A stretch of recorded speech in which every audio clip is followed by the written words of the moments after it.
గడిచిన 5 సంవత్సరాల్లో నువ్వు వ్యవస్థలన్నీ కూడా సర్వనాశనం చేశావు.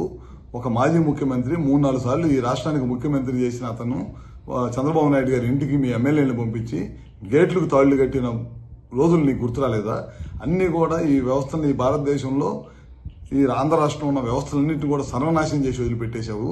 మొత్తం కూడా రాజకీయ లబ్ధి కోసం గడిచిన 5 సంవత్సరాల్లో మా కార్యకర్తలను కానీ లేకపోతే మా నాయకులను కానీ ఎవరిని కూడా బయటికి రానియకుండా కేసులు పెట్టడం అన్నీ కూడా చేసి వ్యవస్థలన్నీ కూడా నాశనం చేసి వదిలిపెట్టావు.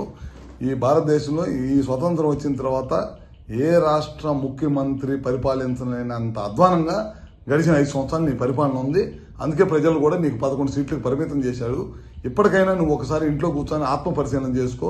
గడిచిన 5 సంవత్సరాలు ఏ విధంగా మనం పనిచేశాము, ఎందుకు ప్రజలు ఈ తీర్పిచ్చారనేది చేసుకోవాల్సిన అవసరం ఉంది. మళ్ళీ వాళ్ళ నిన్న కోడ్లో నువ్వు బయటకు వచ్చావు. ఒక ముఖ్యమంత్రిగా పనిచేసిన వాడివి కోడ్లో వెళ్ళకూడదనే విషయాన్ని నీకు తెలియదా? అది కూడా తెలియకుండా నువ్వు ముఖ్యమంత్రిగా ఏ విధంగా పనిచేశావు? మిర్చి రైతుల గురించి వాళ్ళు నువ్వు మాట్లాడే అర్హత ఎక్కడ ఉంది నీకు?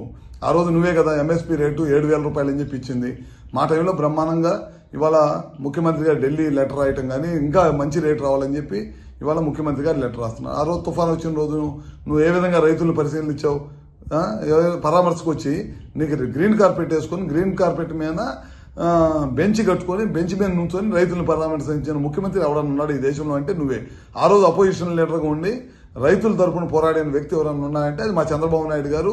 పొలాల్లో దిగి రైతులను పరామర్శించి ఒక రైతు కన్నీళ్లు పెట్టుకుంటే ఆ రోజు జేబులో డబ్బులు 2 లక్షల రూపాయలు ఉంటే ఇమీడియట్గా తీసి ఆ రైతులకు సహాయం చేసిన గొప్ప గుణం చంద్రబాబు నాయుడు గారిది.